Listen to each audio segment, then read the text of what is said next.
Dari sekian banyak hewan yang ada di muka bumi ini, sebenarnya yang satu ini paling saya hindari.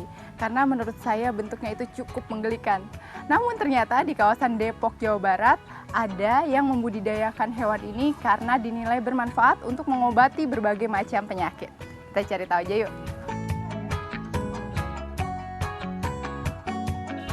Hewan dari kelompok filum Annelida ini dapat hidup di daratan, air tawar, ataupun laut. Sebagian besar tubuhnya terdiri dari air atau lendir, sehingga jika terkena sinar matahari langsung, lintah bisa mati kekeringan. Meski bentuknya menjijikkan, hewan ini banyak dibudidayakan untuk tujuan pengobatan alternatif.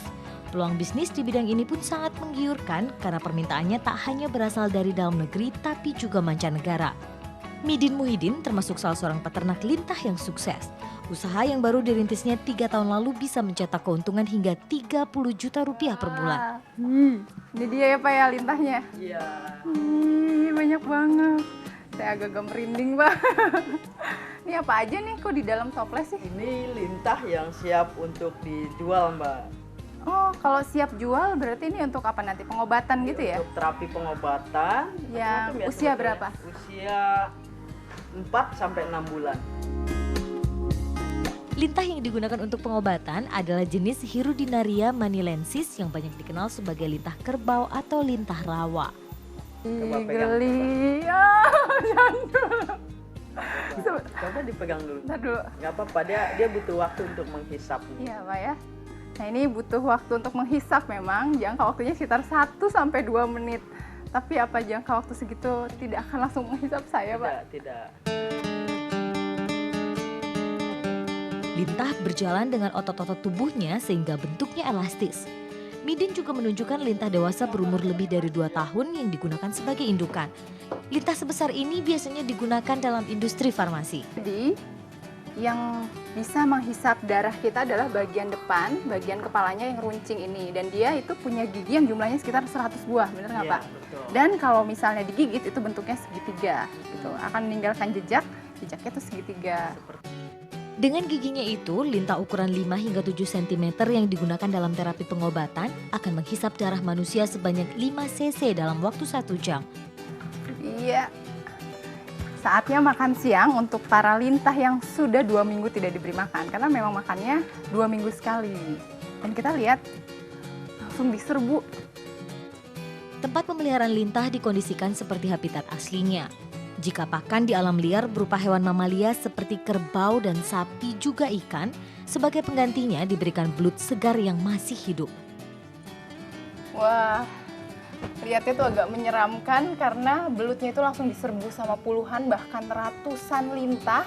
Sampai-sampai tuh nggak bisa berkutik lagi. Terus udah gitu masih harus diperas saripatinya, darahnya sampai bener-bener lemas dan akhirnya tuh mati. Kasian ya belutnya.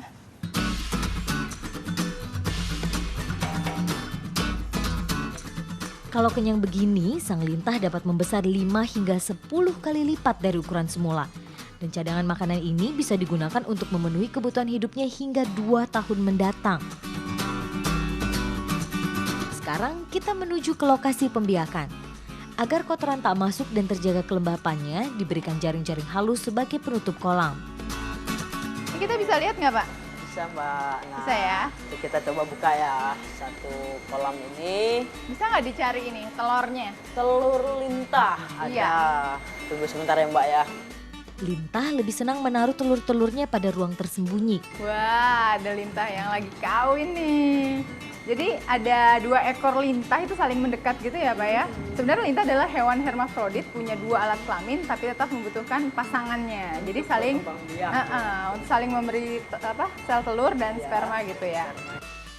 Setelah reproduksi, telur kemudian diletakkan pada tempat yang tidak basah. Telurnya mana Pak? Nah, ini telurnya nih, Mbak nih. Ini biasa kita sebut kokon ya. Kayak ulat sutra ya? Iya, Kokon. kokon. Mirip kepompong ulat sutra ya, yang di dalamnya berisi anakan-anakan lintah sebenarnya.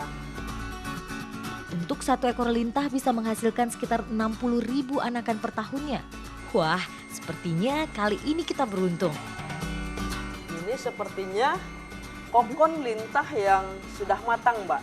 Nah, Jadi di dalamnya siap keluar nih si siap lintahnya. keluar si anakan lintahnya ya. Oh, anakan lintah. Hmm. Kita nanti gimana coba nih, Pak? kita hitung ya, ada berapa sih anakan lintah di dalam Satu kokon kokon ini, ya. satu kokon ya. Setelah dihitung, 9 anakan terdapat dalam satu kokon yang kami temukan. Kokon yang telah menetas ini langsung mengeluarkan anakan lintah yang bentuknya sama dengan lintah dewasa.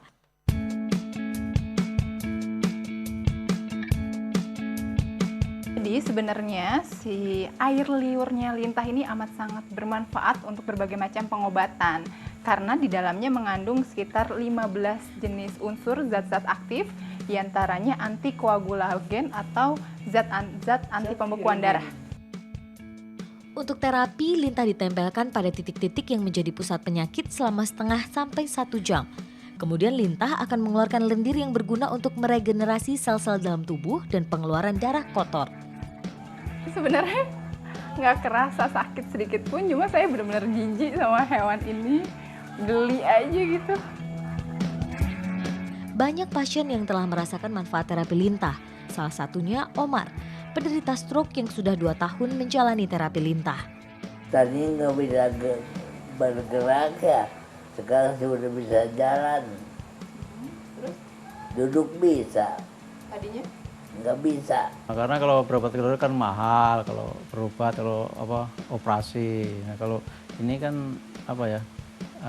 murah gitu biayanya gitu. Untuk terapi lintah, pasien cukup membayar Rp25.000 untuk 1 ekor lintah yang digunakan sebagai media terapi. Lintah yang telah terpakai tak digunakan lagi dan kemudian dilepas ke alam bebas. Jadi si lintah yang sudah mulai gemuk ini akan terus menghisap darah di kaki saya selama setengah jam atau sampai dia melepaskan diri. Tapi saya udah gak kuat karena rasanya itu benar-benar gatel banget, jadi pengen digaruk. Ini udah belum nih? Belum ya? Belum.